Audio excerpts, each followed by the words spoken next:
I just was on Zoom with Kira a second ago. It was not an issue.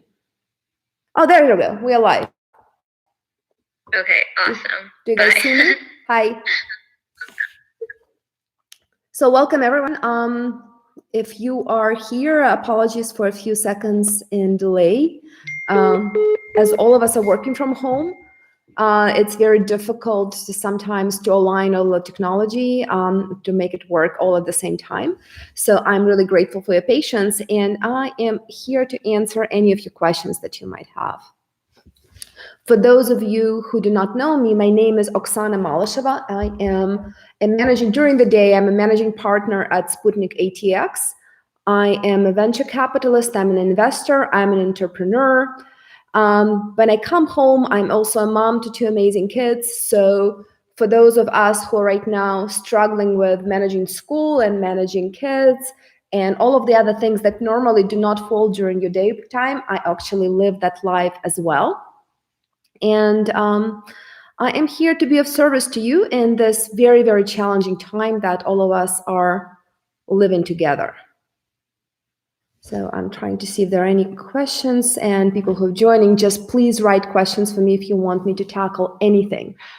But one of the things that a lot of my startup founders have been facing, and at Sputnik, my team and I, we were nonstop with our founders for the last 2-3 weeks to really adjust to this new environment. After the initial shock of how do you manage this? Is it possible to conduct business? What will happen to my funding? All of those questions that are always of concern to startup founders, they right away got amplified when you also have to deal with your family, you have to be worried about your health, you have to be worried about the crazy world around us. But I think with some adjustment, most of us are coming to this new normal. And the one thing I wanted to bring to your attention is when the situation is this difficult, how could you switch? Because to me, obviously, I'm human, and the first reaction to this new environment was that of an extreme shock and that of an extreme loss, and to be frank, fear, because I have parents who are older and definitely have some of those underlying conditions. They live in New Jersey, so clearly one of the hotbeds of this virus. And after you transition from that position of fear to the question, who needs me the most right now? What kind of person would they want to come and show up for them? I think that personally had helped me a lot to adjust my perspective and come to work refreshed and come to work being ready to serve and being able to help the startups navigate this. A lot of the startups, so what we are re-envisioning right now, we have a question, what if the business depends upon the in-person interaction? And let me talk a little bit about really wonderful company in our portfolio called Handsome. So what Handsome is, think about the LinkedIn for the beauty professionals. So their business 100% depends upon the beauty professionals connecting with each other and getting better in their profession. So 100% of their customer base right now had been locked at home with a worry of not necessarily being able to generate income, with the worry of how they're going to survive. Again, after the initial shock, what the founders, April and Nikki Dominguez, have very quickly discovered is that this one big unifying hurtful situation really helps with connecting and really emotionally connecting with their customer audience. And they went big in trying to be authentic, be of service, unearth all the resources, connect people with each other so that people could share how they're surviving that. And they have this immense sisterhood and brotherhood of beauty professionals. So when life will come back to normal, and it inevitably will, it might be in 3 weeks, it might be in 6 weeks. No one has the crystal ball around that. But as people will come back to normal, they will have this intense loyalty because they were there, they were of service to their community. And because of this repositioning, they're actually able to grow quite quickly despite almost completely cutting their marketing budget. So this is one of those things that if you think about this as a position of complete disadvantage, what it also does is it unites you, because right away you have something that you could share with all of your audience. And when we have this one big feeling that we share, that really helps us transcend a lot of boundaries that normally exist. A lot of the startups really frustrated, like, what will happen with my fundraising, particularly if you are in one of these really early stages when you're pre-seed, you rely a lot on angels, you rely a lot on family offices, you rely a lot on venture capital. What will happen to that? And some of the things we are observing and being in constant contact with a lot of investors and a lot of startups, and being in the center of this interaction is, first of all, while it might seem that all of the funding had stopped, that is not necessarily the case. There are some people that are still open for business. Very, very important, though, to be sympathetic to your investor, because if you, for instance, think about someone like, some of the venture capitalists have paused any of the discussions they've had with the new startups because their first order of business was similar to what we had at Sputnik. Let's go and evaluate what happens with our portfolio. How could we help? Who is where in their funding cycle? How could we support them? And until we do that, really, because this is my immediate family, I already made those investments, I might not have any bandwidth to really even think about any new possibilities. But as the time had passed, as we are normalizing our existing companies, but normalizing is a funny word in these circumstances, but at least we know what's going on, we know who needs what help, we are able to provide that. Our attention will shift to trying to figure out what might be the new opportunities. And in fact, Sputnik application will open just as usual. We open it at the end of April, early May. So please stay tuned for that. I have talked to a lot of family offices. I have talked to a lot of angel investors, and people really fall into camps. Some of them have a lot of dry powder. They were very well prepared for the situation. They're ready to invest. Please expect them to be more hard-nosed. I do expect that the valuations might go down. I have not yet seen that, but I think that is highly plausible because people who do have dry powder, they have a bit more of a choice. And with any market economy, they might have a bit more of a bargaining power. There is a number of investors on the angel and family office side that have been really pounded very heavily with the stock market losses and the real estate losses that came with that. A lot of the people here in Texas are oil investors, and the oil price have tanked. And those people are reassessing how they could prop their portfolio in the near future. I'm confident they will come back, but for right now, they're not necessarily writing checks. If you are the startup founder, what that might mean for you is that you have to go back to basics and you have to figure out what can you do. Sometimes really tough choices will have to be made. But remember, from the perspective of the venture capitalist, while we always expect you to grow quickly, we much prefer for you to grow organically. We much prefer for you to really know your user, to connect it. Everyone who went through Sputnik Accelerator, we've talked about the K factor, which is when I introduce you to my service, how many of those users will naturally share that? Because that is how your idea, this is how your business will be propagating without any kind of marketing. And it's also this is also, like, when I said any kind of marketing, I mean any kind of paid marketing, because the most important thing, if your product is great, if you understand what your user is looking for, then you would you have to max out that natural growth before you add any gasoline on the fire. And as people have cut down on potential expenses with some of the marketing agencies, with some of the outside providers, because they had to. It also forces founders to go back to basics and to take over their Instagram feed, take over their Facebook feed if they haven't before, and really be completely in tune with their customers. And while in the moment it hurts, I guarantee you that it will come as a great value add, because there is no way you could learn any. As a startup founder, you have to be on the front lines with your consumer and you have to talk to them directly. And it's a mistake to outsource that. So while it is really difficult and your growth numbers might not look just as great as they would otherwise,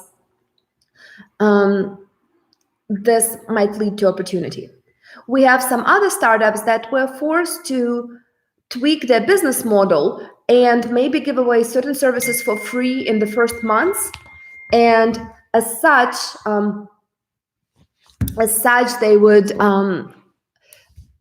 they experienced explosive growth. They're getting users to really try and interact their wonderful software that takes you two-dimensional worlds and brings it to 3D.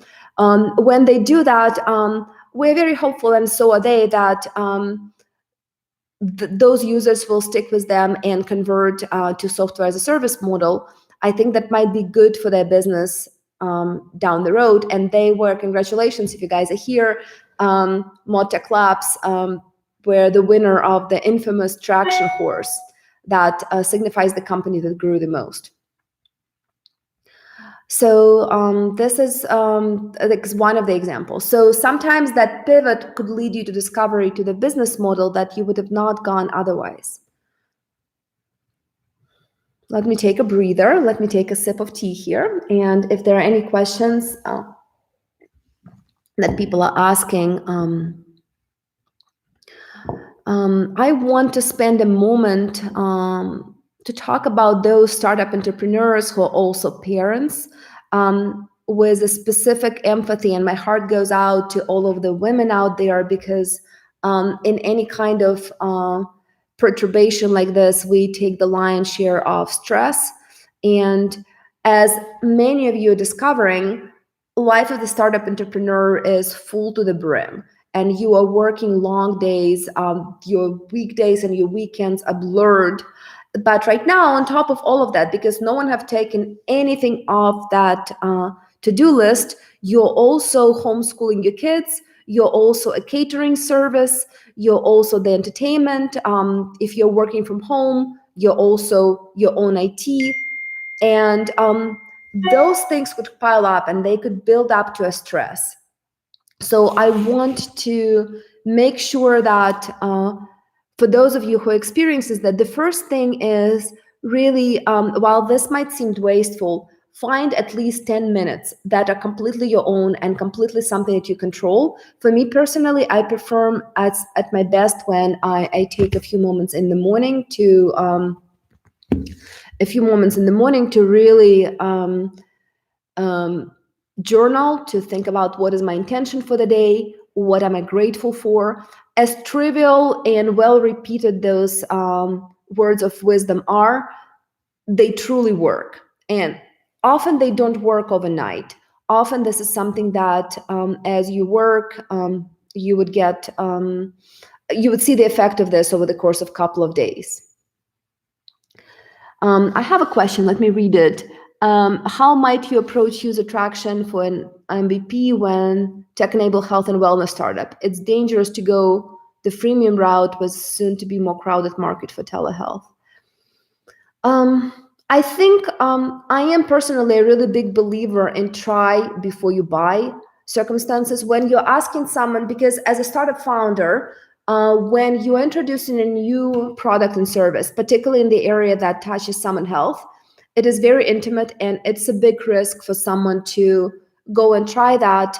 So giving someone a good option to try it, particularly right now, might be a wonderful thing, because it will accomplish two things. You will see it's of value to you as a founder to see how specifically user interacts with your product.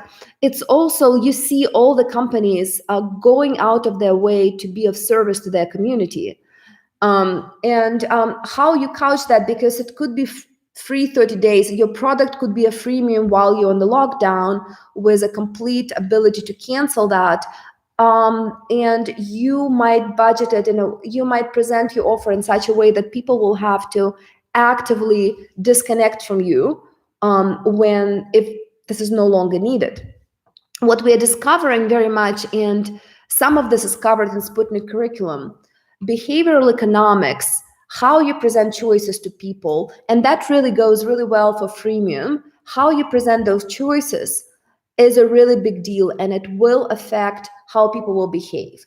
So there is this example that I like to bring in class often that I think might be helpful is set as a default the options and the choices that you want people to do, as opposed to the things that you don't want them to do. This experiment is stunning to me. I think they've done it someplace in France.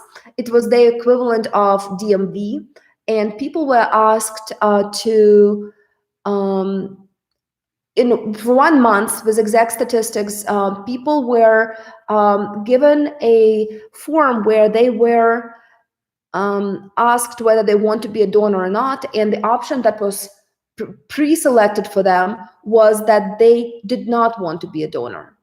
And then there were random interviews, and people, when they were interviewed, why did you select not to be a donor, they gave a very logical answer why they want their body preserved, while they don't want someone else to make a medical decision for them. Very logical, very coherent answers. Then what these guys did, next time they flipped this. So the next month, let's say it was March, and in April they flipped it. And in April, a default was, yes, I want to be a donor. And in the first setting, 60% of people chosen not to be a donor. Those ratios have flipped. So in April, 60% of people decided, yes, I do want to be a donor. When people were interviewed, again, they've given a very, very logical explanation for why they wanted this. So as human beings, we often try to justify that it's us who made the choice, but in fact, the choice was made to us by how the options were laid out. And really interesting, as you test your startups, to also experiment as you give the freemium options, experiment with those things. Which pre-selected setups work for you? How do you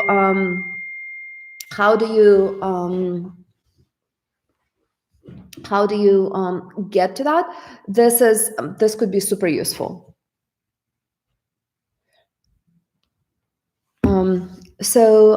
That's one of the really important things that you need to remember. And freemium, I think, is always a good idea. Let's see what else might be of interest. I would appreciate a question if you have it. But please also so let me say that I am Oksana. Let me just write this. If we could be more of help. This is on our website, so if someone wants to write us directly, and also I have a phenomenal associate, her name is Amanda. She is typically a lot more responsive than I am. Write to one of us and we will connect you. We always like to help the startups, particularly those right now, if you're in the area of health and wellness. God bless, you're doing something that is completely of service. Anything that we could do to help us be better, be well, I hope you're really successful and we could help you in any way, please reach out.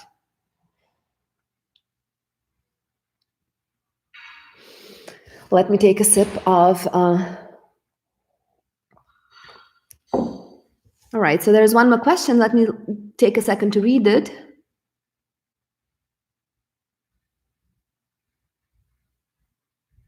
Yeah. So the question from Albert about content creation, and I'm glad you asked that. Listen, some of you know that prior to being in this role, I was working at Motorola. I was a director of marketing strategy. I was there at the time of the Razr. So content and authentic connection with a consumer is something that is really, really important. And for me, my perspective is early in the development of the startup, it's a mistake to outsource the content. So as you go through your life right now, there is a lot of content all around you. Content could be highlighting the experiences of your customers. Content could be how are you as a startup founder weathering the crisis. Content could be what is your fitness routine, what is your mental routine, what books help you get better. The content is how, and as a startup founder, often I've seen people freeze because they expect to be perfect, and they expect to be perfect from the first try, and they expect that their content will be similar of those who are already established brands like Nike, like Apple. So one thing to remind all of us that none of those companies start exactly as they did. And if you're curious, there is this wonderful Wayback Machine that you could go and even look at their websites and how kludgy a lot of those websites were early on, how imperfect the messaging was, and how they evolved. So the first step in anything that relates to marketing is try. The first step, and that content creation is certainly one of those. Some of the really great startups that do this right now, I'm a huge fan of this company called Lafleur, and they totally nail content because they understand their consumer. They're completely authentic. They're always of service. Yes, at the end of it, there is a way to sell. They happen to sell clothing for women who work in more formal professions, like doctors, lawyers, consultants. Basically, they're trying to ease women's clothes buying, but because they understand that their customer is really a busy woman that has a lot on her plate, and she needs to work, and she needs to look presentable, and she might not have any time to spend on that. They really get that, and they talk to that customer in a voice that is helpful. And sometimes they cover very serious topics, like the interview with Ambassador Samantha Powell of United Nations. And sometimes they go as silly as, I'm dreaming about being in Spain or in Morocco wearing this dress when all of this is over, or this is how Bon Appetit is cooking at home right now. So they strike that balance really well, and it's very, very useful. The most important thing is they're not talking at their audience, they're talking with their audience. And with marketing budgets down, I think the person who is the most connected to their customers should be the CEO, should be one of the co-founders. And it's a great chance to discover your voice, and it's a great chance to really be present for your community, and however imperfect. Because the more authentic you are, the more you'd resonate. People do not expect startups to be perfect from the first try. We expect in startups to be authentic. We expect startups to be professional. We expect startups to make our life better in a particular way. I hope it helps.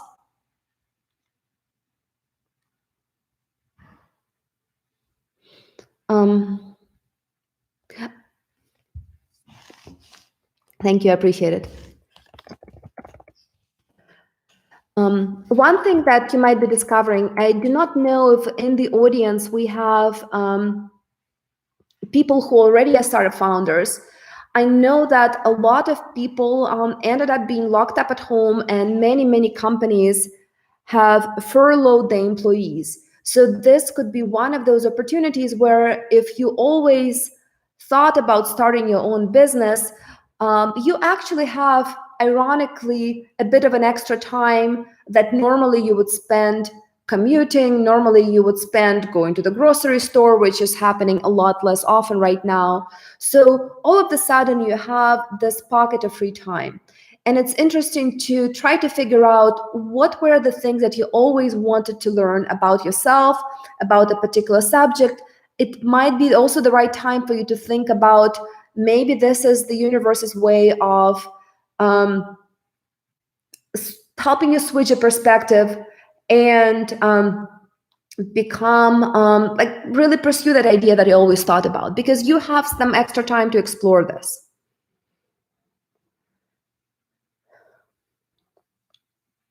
I have a question from Deb Johnson. Hi, Deb.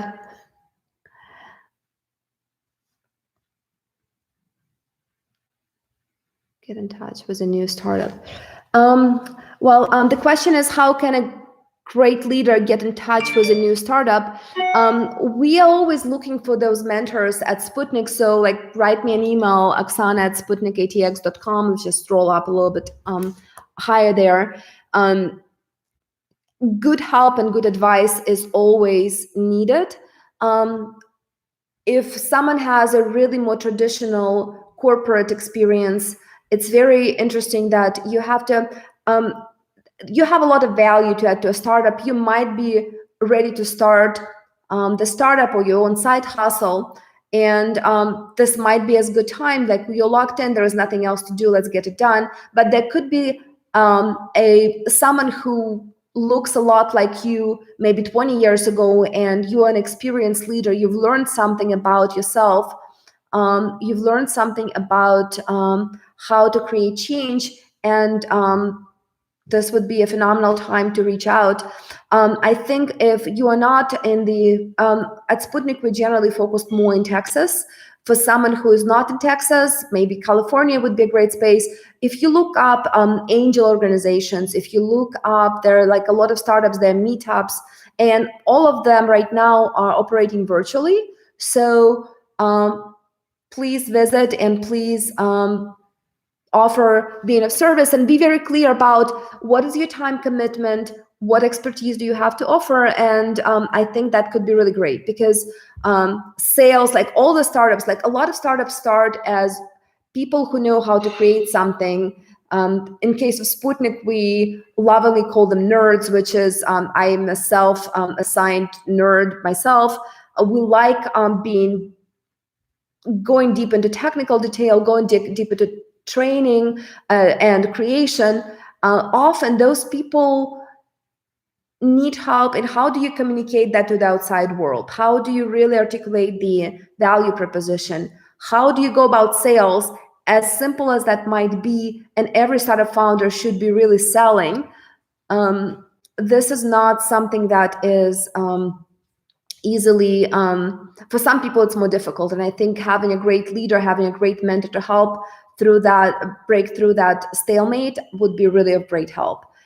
Happy to also help offline on this topic. Speaking of leadership, one thing that is important to note right now, and particularly my team is learning this about me, and I'm being very overt about this. It's not, for some of you who work from home all of the time, this is not an issue. But for some of us who are used to going to the office and having a team, and me myself, my team knows that I'm an extrovert. So I get a lot of energy from stopping by someone's desk to brainstorming ideas. And all of a sudden, we are in this new digital world that none of that is possible. We've spent the last 2 weeks discovering what new tools, what new rhythm, how do you allow for that human connection? How do you allow for that clarity? How do you allow for that to happen in the virtual world? I think there are a few bumps on the road, but as long as a leader you are clear, you show a lot of empathy for your team, and there are common goals that are well understood by everyone, I think the transition to this virtual world will go better than anyone expected. I have a part of my family, my daughter and my husband, and they are introverts, and we joke that they were really preparing for this new world their whole life. So they're really enjoying the fact that they could be a lot more thoughtful and interact with the world when they're ready to do that on their own terms. So, but there are a lot written about that. And as I said, like the fundamentals of leadership do not change. The medium in which you're delivering it does change. Let's see, like we have about 15 minutes left. Let me see, my team was texting me something here. Checking. The other thing I want to go into is your routine. And for me, and depending on your personality, you might need and thrive in routine more than other people, but all of our routines have been really uprooted. And for me, I take a lot of pleasure and comfort in having a predictable routine and having a place where I could reconnect with my thoughts, get a very clear intention for my day. And it is one of the things that really helps me with that I recommend widely to entrepreneurs. On Amazon, it's called Panda Journal. I'm gonna write that, Panda Journal. They should probably send me a commission of some sort, because I've been talking about. Sorry.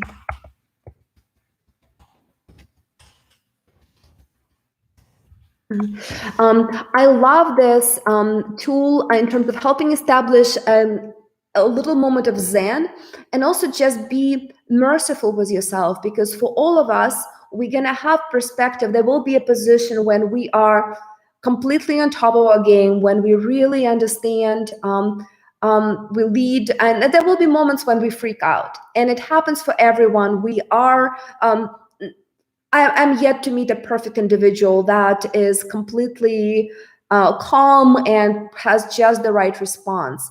And all of us, most of the people who are entrepreneurs, we have a lot to offer to everyone, including to yourself. The reason I'm such a big fan of Panda Journal, even though I am not being perfect and I don't write in it every single day, it allows for you, when you're at your calmest, when you're at your most composed, set the intention for your day and be a coach to you. So you really don't need much of the outside world. You could be, when you're at your strongest, you coach and you program. What do you want your day to look like? What do you want to be grateful for? What is exciting for you? It really helps highlight the good things in life. And in these difficult times, as humans, we are really predisposed to really focus more on the negative. And when you write down the good things that happened, when you really take a moment to jot down the wins as well as what you could learn in the future, that is really, really helpful. And to me, I know without a shadow of a doubt that I am a considerably better leader, considerably better spouse, considerably better mom when I take those 5-10 minutes in the morning to write in my Panda Journal. I am just as busy as anyone else, but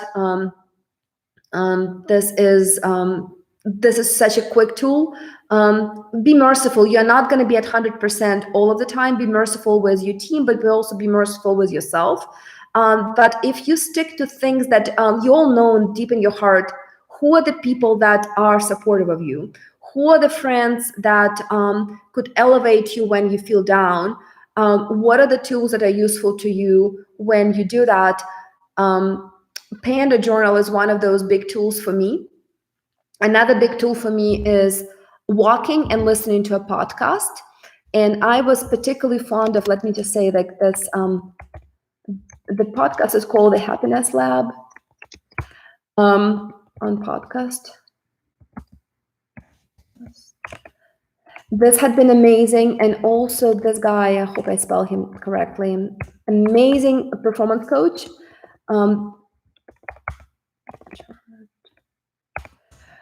So Brandon Burchard was extremely generous with his time and with his content, and given a lot of really great actionable tips, as is this lady that leads this, the lady who leads the Happiness Lab. She is a professor of psychology at Yale. She is really was on point, and I found that the time of her podcast was just 30 minutes, which is perfect. Go for a walk, clear your head, get a few fresh ideas, implement them.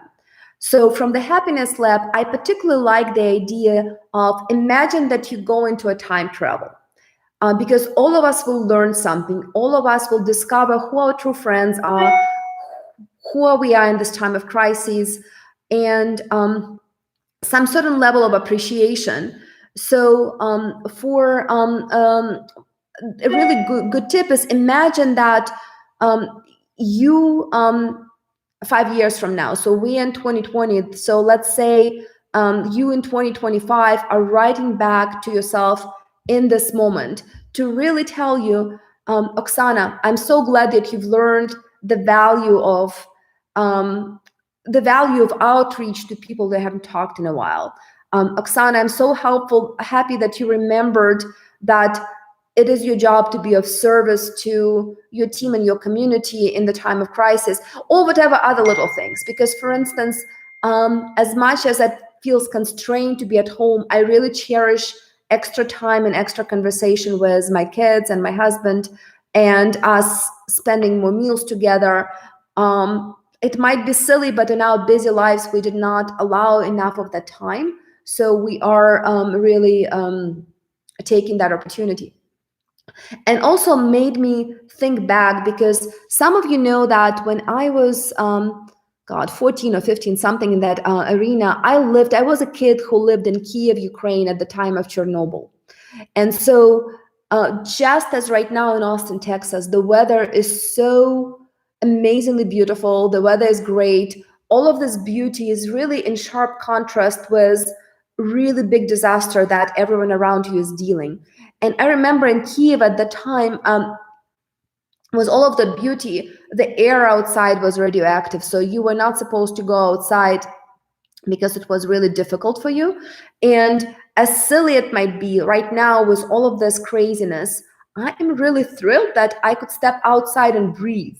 And without having that disaster when I was a kid, I would have never appreciated that. I remember also, like, I was an equivalent of freshman at high school at the time. And as all freshmen in high school, you really want to get on vacation. You don't want to go have your test, none of those things. And I remember when all of a sudden that had been taken away from me, coming back to take those tests was one of the biggest gifts. And if you were to explain that to me a few months before the disaster stroke, how much I would appreciate my classmates, how much I would appreciate the strictness and the quirkiness of my teachers and that community, I probably would not have believed that, but I got to experience that, and it made me never take anything for granted in the future. Let's see, what else? We've talked about routine. I think it's really, really important. Who is your support network? Because really, I love my friends, I love the acquaintance, but at different moments in time, there will be people who will elevate you, who will be demanding of you being your best self, but also holding you up.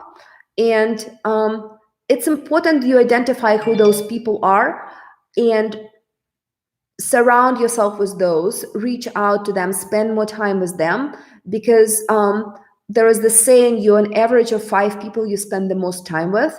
Make sure that you actively seek out that community of those people right now and be in touch with them, and really think about how you could be helpful to each other.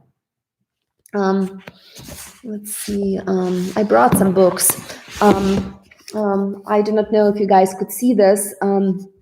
This book I always recommend to super busy parent, and this is a great book, particularly right now, because it helps working moms. You know, there is a bit of the concept, you know, can you have, when we were conditioned that we could have anything and everything, it's sometimes difficult to have everything all in one time slot. And I love Laura Vanderkam, I hope you pronounce your last name well. This is the book. She does a really, really good job of articulating how to be intentional about your time, very practical tools that come down to cataloging. How do you spend your time? How much time you really spend working versus maybe going and distracting yourself with some random Facebook feed or Instagram feed. Really being intentional about your time and going into micro elements, because don't think about your time in 1 hour increment. How could you be productive in 15-minute increments, and how every 15 minutes have intention for you? A really great book, because it's not always about working harder. It's often about working focused and really not multitasking, but single tasking and getting something really done, and trying to be intentional about what is the most important thing that you could take care of that will cascade into a lot of other problems either being a lot easier or becoming irrelevant.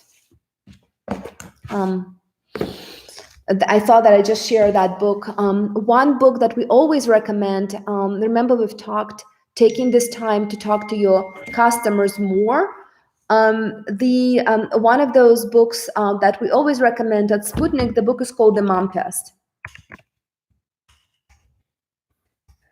As you talk to your customers, I really highly recommend that book because it helps you remove the bias of the startup founder who is trying to make it, helps you stay away from selling what you're selling and really observing your consumer. And had been so helpful and really helped with avoiding a lot of mistakes. There's a question here from Amanda. How should startups decide whether they should do a COVID pivot or avoid it? It's an interesting question that I think probably is answered individually. If you exist in business as usual is completely irrelevant. You might need to either suspend it to do something else for your community.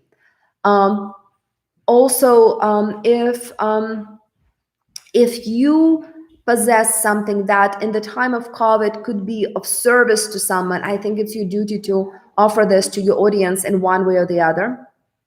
I think also another way that we could think about this is, do you see new opportunities? As you assess how the world have changed, when we talk about the product market fit, it's also the right time and the right environment for your product. If that circumstances have changed, that might be a good time to pivot. It also could be not a complete business pivot, but if you cannot do what you traditionally do well, how could you reach out and what can you do that will be ultimately useful to your community, and you are uniquely positioned to do this right now. Like for instance, a really great example, fabulous startup called Kanthaka. Sylvie Kamshoff have developed this as a working mom. She left her high stress job as a lawyer. She has 2 young kids, and she never quite was able to work out. Because her schedule never fit with the gym, and as someone who was no longer a 20-year-old, she did not fancy herself being in the second row of Soul Cycle, looking at someone, people who were just all about fitness, but she needed that fitness, she needed that wellness in her life. So she had developed an app and a service. This is essentially Uber for personal training. So think about that. This is a really difficult time to do that because none of the personal trainers can actually visit you in your home because it's not safe.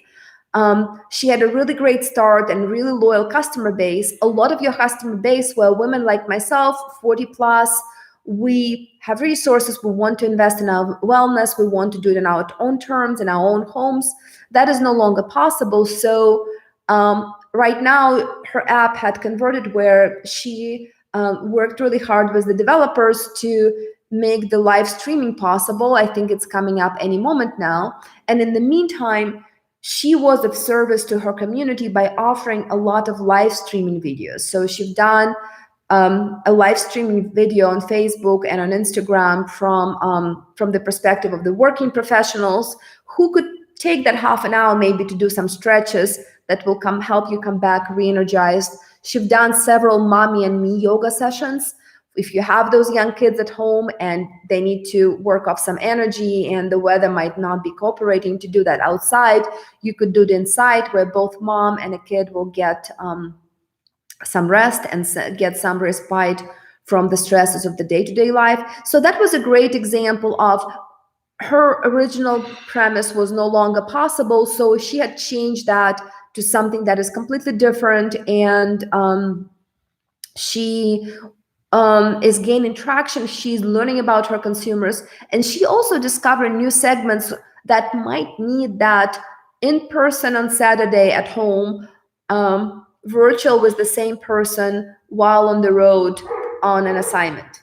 You're hearing my dog Rafa. I hope he will not interfere much with this. But again, this is a good example of all of us are working from home right now. And in this moment in time, if you have a kid barge in or you have clanking of dishes because someone is having lunch because they just got done with their meeting, that underscores your humanity. That underscores the humanity, and that provides a point of connection. So we've had many conference calls when the kids young kids have interfered and said hi to someone online, and that is totally cool. I think that is something that I'm enjoying, seeing that side of people with whom I normally interact strictly professionally. And it also will allow you to understand with whom you could connect on that human level a little bit better. Right, more questions. We have about 8 minutes left. Let's see. Okay, so I'm seeing also, because some people who know me are also sending me questions, DMing me on my personal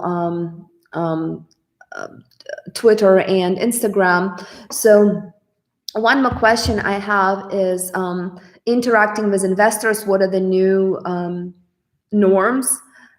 First of all, I think that erased the barriers. So if normally people, a lot of investors insist on knowing you personally, and a lot of investors insist on meeting you in person, this is no longer feasible.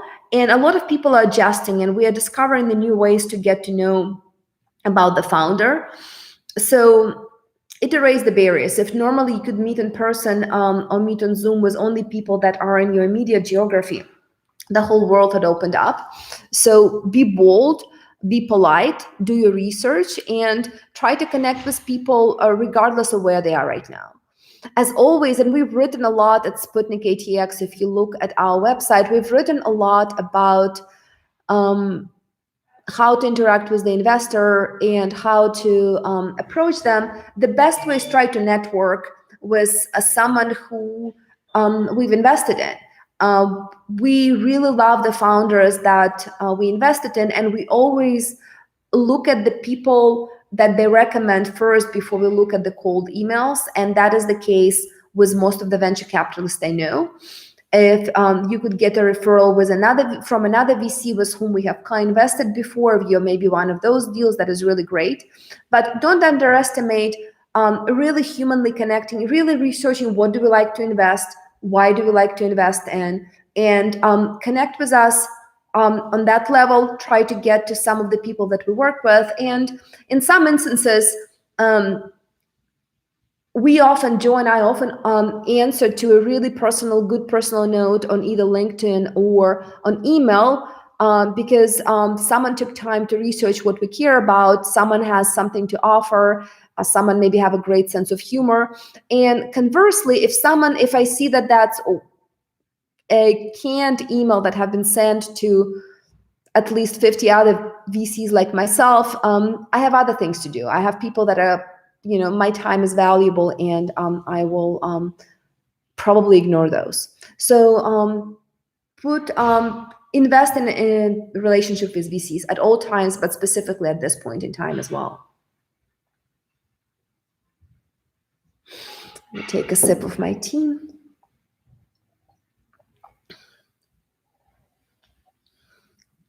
On a silly note, I think because I grew up in the former Soviet Union, and food shortages were really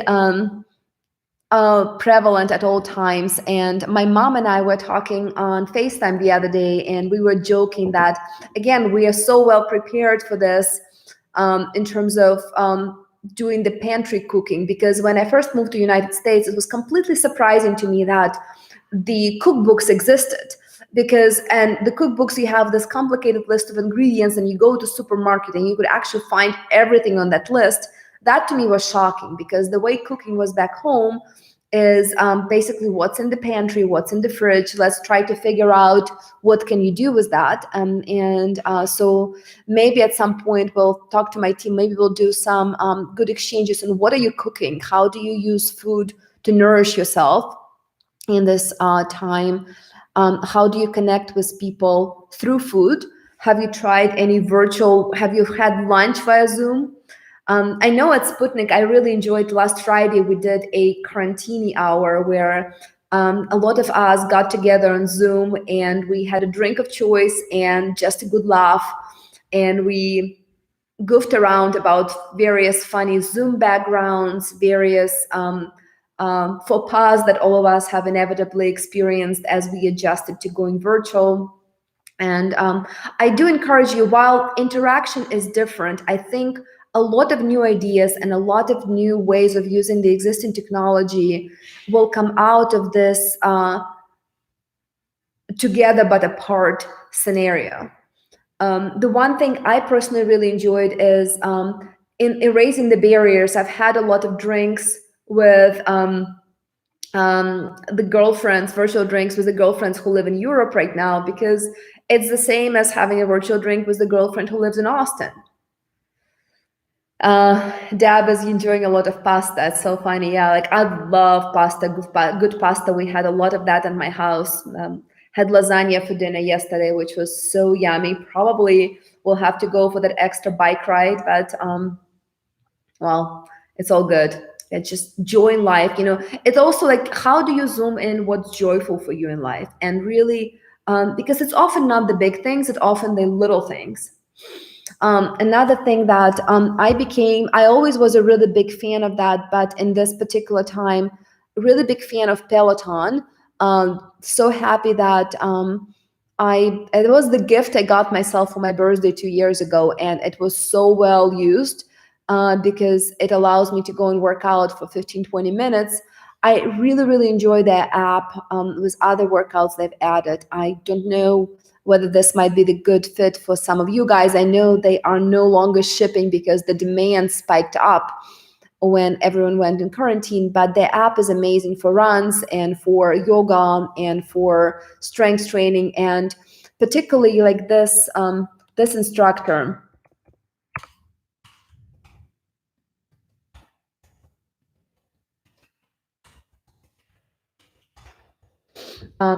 I love Robin Arzon because she is really quirky, really inspiring, and one of the things I love, one of the quotes that she repeats often is this: hard work is self-love. And this is something that I have been reminding myself of. It's also interesting though, because my daughter, my 16-year-old, also loves Peloton, and we completely independently happen to love Robin, and it gives us an extra point of discussion about that. All right, we about at the end of the Ask Me Anything, but please continue this dialogue. I am so privileged that you've joined me today. I hope this was of service. And one of my favorite books is the book by Viktor Frankl, Men in Search of Meaning. And I actually reread passages from that yesterday before going to bed, because it's not necessarily the circumstances that define who you are. It's how you learn from the circumstances. It's how do you find little morsels of joy in something that could be completely difficult. And I want to wish you the very best. I want to wish you and your loved ones to be well, to be healthy, and I hope you find the best of yourself and the best of your surroundings and the best of your business in these difficult times. And we at Sputnik ATX, we're here to help you discover that. So if we could be of any help, please reach out to us and we'll try to help you the best we can. Thank you so much. Be well.